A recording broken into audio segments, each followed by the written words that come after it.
बहुत बहुत बधाइयां महाराज। सोमवार की जन्माष्टमी का भी पर्व है, तो आप सभी को अभी से भगवान कृष्ण के जन्म महोत्सव की बहुत बहुत बधाई। हमारे लड्डू गोपाल कल्लू जी महाराज साल में एक बार उनके स्नान का हम लोग रखते हैं। तो कल रात्रि को 8 बजे से 9 बजे तक हमारे यूट्यूब चैनल पर, फेसबुक पर आप लोग लाइव ठाकुर जी के 1 घंटे का 8 बजे से 9 बजे तक स्नान का दर्शन रात्रि को कर सकेंगे। मोबाइल पर आप लोग आराम से अपने यूट्यूब फेसबुक पर ठाकुर जी के सुंदर स्नान का दर्शन, जो साल में एक बार का हम लोग करते हैं, उसका दर्शन आप कर सकते हैं। एक पात्र में जल और दूध ले लीजिए।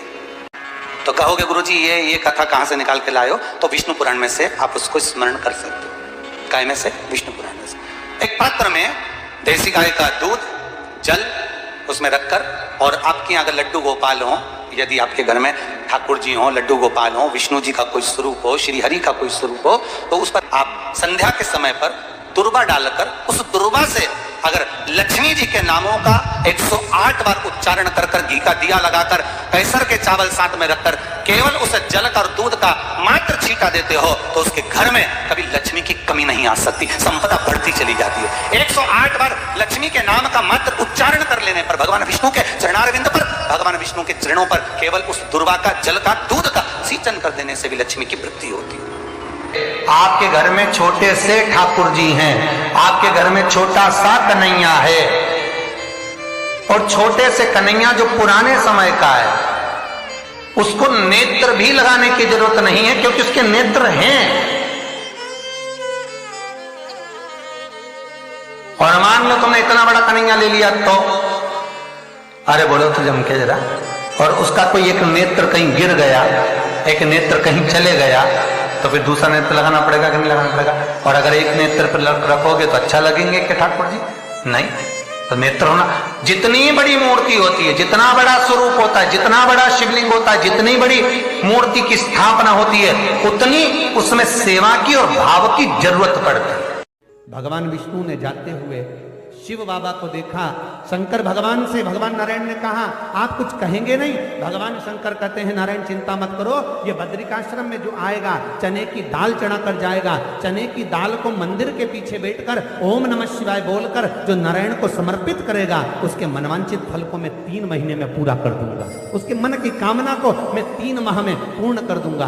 आज भी नियम है, चने की दाल को लेकर जाते हैं, बद्रिकाश्रम के मंदिर के पीछे बैठकर चने की दाल को लेकर ओम नमः शिवाय का जाप करते हैं। 7 बार ओम नमः शिवाय बोलकर चने की दाल वापस घूमकर भगवान विष्णु को समर्पित करी जाती है, तो 3 महीने में मनोकामना पूरी हो जाती है। भगवान की मूर्ति जितनी छोटी होगी उतना सुख देती है, जितनी बड़ी हो जाएगी उतने लाड़ की जरूरत पड़ जाएगी, उतने लाड़ की जरूरत।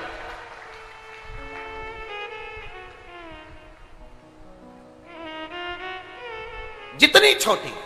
अब आप कहोगे गुरुजी तुम इतनी बड़ी बड़ी बातें करते हो, तुम्हारे ठाकुर जी भी तो देखो कितने बड़े हैं। आपको मालूम होगा कि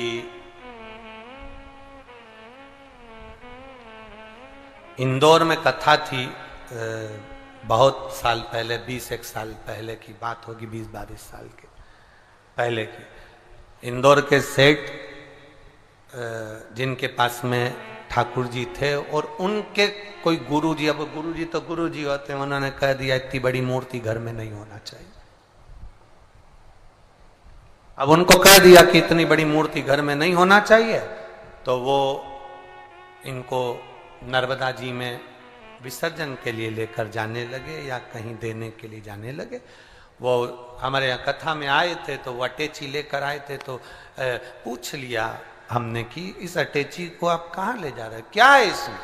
उन्होंने कहा इसमें लड्डू गोपाल हैं ठाकुर जी। हमने कहा कहाँ ले जा रहे हैं? हमारे गुरुजी ने कहा इतनी बड़ी मूर्ति घर में रहती है ना, तो तकलीफ होती, इसलिए हम इनको नदी में, नर्मदा जी में छोड़ने के लिए या आश्रम पर किसी के यहाँ देने के लिए जा रहे हैं। तो हमने कह दिया लाडला है, कहाँ इसको नर्मदा के जल में आप छोड़ोगे, हमको दे दो, हमारे साथ कथा में चलता रहे, आनंद से श्रवण करता रहे, भक्ति करता रहे। और क्या चीज लाडला है वो, उसका नाम हमने कल्लू रखा,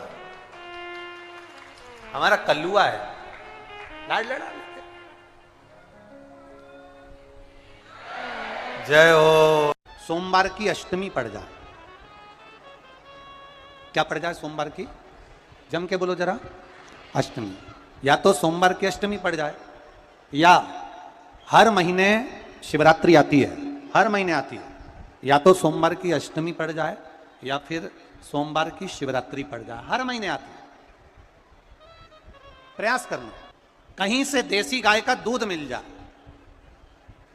थोड़ा सा दूध देसी गाय का मिल जाए, थोड़ा सा दूध देसी गाय का, थोड़ा सा दूध अगर प्राप्त हो जाए, बेलपत्री के पत्ते से दूध कटोरी में लेकर, मात्र बेलपत्री के पत्रे से एक एक बूंद, अगर दूध आप एक बूंद अगर ज्यादा ना मिला हो, एक चम्मच भी अगर आपको दूध देसी गाय का मिल गया हो, और सोमवार की अष्टमी पड़ जाए या सोमवार की, जम के बोलो, शिवरात्रि पड़ जाए, उसमें केवल अगर देसी गाय का दूध मिल जाए, जर्सी गाय का नहीं हो, देसी गाय का अगर दूध मिल जाए, बेलपत्री के पत्ते से, तुम्हारे घर के अंदर अगर शिवलिंग है या मंदिर में शिवलिंग है या तुम्हारे नजदीक में कोई शिवलिंग है, उस पर बूंद बूंद, एक एक बूंद अगर शिवलिंग पर दूध समर्पित कर रहे हो, श्री शिवाय नमस्तुभ्यम, नमः शिवाय, या षडाक्षर मंत्र ओम नमः शिवाय, या 33 अक्षर का मंत्र महामृत्युंजय मंत्र, इसका स्मरण कर कर शिव जी पर देसी गाय का दूध समर्पित कर कर इस बेलपत्री को अशोक सुंदरी वाली जगह पर अगर आप समर्पित कर देते हैं, फिर आप जिस भी चीज के लिए अप्लाई करें, मेरा देवाधिदेव महादेव आपका हाथ पकड़कर खींचकर आगे बढ़ा ही दे। मेहनत करना, कर्म पूरा करना, पढ़ाई अच्छी करना, और पढ़ाई के साथ में विद्या अध्ययन करने के साथ में, अच्छी मेहनत के साथ में देसी गाय का दूध भगवान शंकर को समर्पित करना, भगवान शंकर को समर्पित करना, देसी गाय का दूध धीरे धीरे धीरे धीरे समर्पित करना, भावों के साथ आप समर्पित करें। देसी गाय का दूध एक एक बूंद समर्पित करें, धीरे धीरे समर्पित करें। और देसी गाय का दूध जब धीरे धीरे समर्पित करें, बड़े रास्ते से, आनंद से धीरे धीरे जब आप समर्पित करेंगे, बेलपत्री वही दूध में सनी हुई बेलपत्र अशोक सुंदरी वाली जगह पर, उस समय पर डंडी का भाग शिवलिंग की ओर नहीं होना चाहिए, उस समय पर डंडी का भाग जहां से पानी बहकर जाता है अशोक सुंदरी की ओर से, वहां पर होना चाहिए। कार्य में सफलता मिलती ही। शिव तत्व को धारण करें। सोमवार की अष्टमी का मतलब आपको इंदौर की कथा में बताया था, जिस दिन शंकर और पार्वती के मिलन का दिवस हो, और केवल एक माता पार्वती के अकेले मिलन का नहीं, 64 योगनियां तक भगवान शंकर से मिलने के लिए आती है। पीला चंदन लगा लेना, कितना लगाना है? बीच वाला जो पत्ता है उस पर पीला चंदन। जब आपको लगे कि मेरा जीवन बहुत कष्टमय है, अब ये रोग, अब ये कष्ट दूर ही नहीं हो रहा, अब ये आए दिन तकलीफ पर तकलीफ बढ़ती जा रही है, आए दिन रोग, बीमारी, पैसा घर में बच नहीं रहा, बहुत कष्टमय जीवन है, इसमें लगाओ पीला चंदन बेलपत्री की बीज पत्ती पर। महाराज, और बीज पत्ती पर जब चंदन लग जाए, लगने के बाद में ये दोनों पत्ती पर लाल चंदन लगा लीजिए। इन दोनों पत्ती के बीच में जो डंडी का भाग होता है, आपको कहा था, आपको स्मरण में होगा शायद, हमने जब बेलपत्री की महत्वता बताई थी तो उस बेलपत्री की महत्वता में कहा था ब्रह्मा विष्णु महेश ये 3 हैं, बोला था। बीच में ये बड़ी पत्ती से लेकर जो 2 पत्तियां होती हैं, इनके बीच में जो जगह बचती है, इसमें मां पार्वती के 64 योगनियां, मां पार्वती अपनी पूर्ण सिद्धि के साथ में जितनी भी देवी के स्वरूप हैं, वो माता 64 योगनियां देवी के स्वरूप में यहां पर विराजमान होती हैं। 2 पत्ती के नीचे से जो डंडी होती है नीचे तक, ये पूरी डंडी में 33 कोटि देवी देवताओं विराजमान होते हैं इस पूरी डंडी के अंदर। तो ये बीच वाली पत्ती है, ये जो बीच वाली पत्ती का जो भाग होता है, इस पत्ती के भाग में शहद का प्रयोग कर कर, यहां पीला चंदन, लाल चंदन, शहद का प्रयोग कर कर, इसी तरह से पकड़कर ये बेलपत्री की जो डंडी है वो अशोक सुंदरी पर जब आप समर्पित करें, तो जहां से जल बहता है उस ओर पर इस पत्ती को चढ़ाकर केवल आपके हृदय की बात कहकर देवाधिदेव महादेव से कोई भी शिव जी का मंत्र, पंचाक्षर नमः शिवाय, षडाक्षर ओम नमः शिवाय, श्री शिवाय नमस्तुभ्यम, या महामृत्युंजय मंत्र, जो शिव का मंत्र हो आपके पास में, उसको बोलते हुए देवाधिदेव महादेव को धीरे धीरे जल की धार चढ़ाना प्रारंभ करो। जल की धार जब पूर्ण होने लगे, उसमें थोड़ा जल बचे, तब अशोक सुंदरी पर जो तुमने बेलपत्र चढ़ाई है वहां उस जलधार को चढ़ा। ये प्रयोग आपको केवल सोमवार की अष्टमी पढ़ने पर ही करना है। कौन से दिन करेंगे? जम के बोलिए जरा। सोमवार की अष्टमी पढ़ने पर यह प्रयोग करें।